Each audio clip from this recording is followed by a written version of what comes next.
Alhamdulillahirabbil alamin. Kembali lagi di Islam Itu Indah, jamaah Islam Itu Indah dan rahmati Allah. Waktunya kita kembali membacakan pertanyaan yang masuk yang ada di sosial media Islam Itu Indah. Kalau gitu kita kembali ke segmen Tanya Dong Ustaz. Kami semua tanya dong Ustaz. Oke, kita masuk ke pertanyaannya ya dari Instagram hamba Allah. Assalamualaikum. Waalaikumsalam warahmatullahi wabarakatuh. Ada yang jawab, semuanya pada diam. Oke, iya. Bagaimana cara merubah Bagaimana cara merubah sifat anak yang suka celamitan? Kadang aku suka risih melihat anak kecil yang celamitan ke orang lain. Jadi kesannya kita melihatnya kayak kurang dididik dan kurang diperhatikan sama orang tuanya. Itu nih Habib Usman ya. Bismillahirrahmanirrahim. Ada anak kecil yang kayak gitu. Udah dikasih udah durasinya habis. Oh iya benar. Assalamualaikum warahmatullahi wabarakatuh. Allahumma shalli ala sayyidina Muhammad wa ala sayyidina Muhammad. Ingat ya. Kita ketika melihat anak kecil seperti itu, kasih tahu sama anak itu. Nah, janganlah suka minta-minta. Ketika kamu dikasihnya aja kamu tuh hina. Kamu nggak dikasih tambah hina lagi kamu. Diremehkan, direndahkan. Orang yang mulia adalah tangan di atas daripada tangan di bawah. Betul. Sebagaimana Rasulullah SAW, ada seorang pemuda datang sama Rasulullah, dia minta sama Rasulullah, tanya, kamu masih muda, kamu masih gagah, ya kan, kamu punya apa di rumah? Saya punya kain, udah kain kamu bawa kemari. Akhirnya dilelang sama Rasulullah. Dilelang sama Rasulullah, siapa yang mau beli mahal? Ya kan, dibeli dengan harga yang bagus. Akhirnya Rasulullah bilang, ini uangnya, kamu belikan kampak, kamu cari kayu bakar. Dan ini lebih mulia daripada kamu, dan ini lebih berkah daripada kamu. Dan sesungguhnya Allah meridhai kamu dan Allah akan berbanyak rezeki kamu daripada kamu meminta-minta. Karena orang yang minta-minta tidak ada keberkahan. Nah, terus bagaimana lihat anak kecil seperti itu? Kasih tahu dia dengan cara yang ma'ruf, kasih tahu dia dengan cara yang baik. Anak kecil itu senang dikasih hadiah, ya kan? Kasih hadiah, ajak makan, kasih nasihat yang baik. Gak boleh minta-minta ya. Nanti kalau kamu minta-minta sampai tua kamu minta-minta, gak ada keberkahan dalam hidup kamu. Kalau kamu bisa mengerem, bisa menahannya, ada keberkahan yang mulia dari Allah Subhanahu wa taala dan diangkat derajatnya oleh Allah. Tuh kan habis kan durasinya. Ya, emang udah habis. Oh, udah habis. Tapi kalau anak kecil emang begitu ya. Maksudnya kita sebagai orang tua juga nggak perlu bosan, nggak perlu marah sama anak kecil. Emang anak-anak tuh harus selalu diingatkan. Kadang udah kenyang di rumah tetangga minta makan juga, minta cemil-cemilan. Ya begitulah anak-anak gitu ya. Sabar ya gitu ya. Kita masuk ke pertanyaan yang berikutnya. Nah, dari Instagram hamba Allah. Assalamualaikum Ustaz. Waalaikumsalam warahmatullahi wabarakatuh. Izin bertanya, apakah salah bila kita tidak suka melihat orang yang minta-minta? Karena kita tidak pernah meminta-minta ke orang lain, meskipun kondisi kita sulit. Silakan Ustaz mau jawab. Bismillahirrahmanirrahim. Ketidaksukaan itu lahirkan sebagai kepedulian. Betul. Kalau memang tidak suka melihat ada orang meminta-minta, maka koreksi diri kita sebagai bentuk perhatian. Kenapa dia minta-minta? Oh, berarti kita kurang perhatian. Harusnya betul. Karena konsep memberi itu adalah berikanlah orang sebelum meminta. Jangan menunggu orang meminta baru kau kasih. Ketika kita menunggu orang baru kita kasih, berarti kita kurang peka. Tiba-tiba ada tetangga datang minta.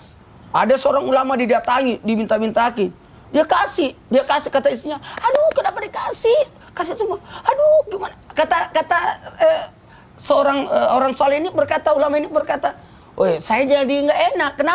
Kenapa tetanggaku saya tidak tahu kalau dia butuh sesuatu, nanti dia datang baru saya kasih. Berarti kesalahan ini adalah pada diri saya.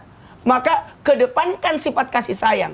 Jadi ketika kita tidak suka orang meminta-minta, caranya kasih pekerjaan. Betul kata Habib tadi, kasih kapak, ya udah sebagainya. Ya ini yang harus kita tanamkan. Bagaimana ada sifat kepedulian. Di hari kemudian ada orang ditusuk hidungnya. Nauzubillah. Kenapa ditusuk hidungnya? Karena menyakiti hidung tetangga.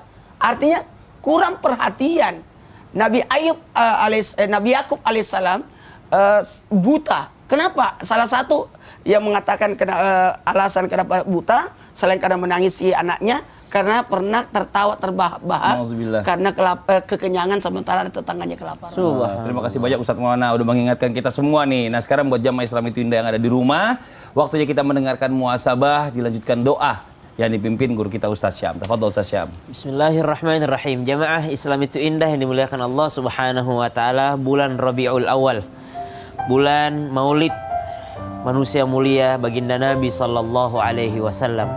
Salah satu aspek kehidupan yang bisa kita ambil pelajaran daripada Rasulullah sallallahu alaihi wasallam adalah beliau terlahir yatim, kemudian menjadi piatu, kemudian dirawat oleh kakeknya pun meninggal dunia, kemudian diambil oleh pamannya. Ketika hidup bersama dengan paman beliau, ternyata beliau hidup bersama dengan 10 orang daripada anak pamannya. Beliau adalah anak ke-11, begitu pula dia adalah anak angkat, seorang keponakan saja. Namun beliau dimuliakan oleh pamannya. Namun apa yang dilakukan oleh Rasulullah SAW, setiap kali mereka makan, Rasul hanya menunggu daripada sisa-sisa daripada saudara-saudaranya tadi, sepupu-sepupunya. Subhanallah, begitu akhlak mulia seorang baginda Nabi SAW, menjaga kemuliaannya meskipun dia hanya tamu di tempat tersebut, beliau tidak pernah meminta-minta makanan.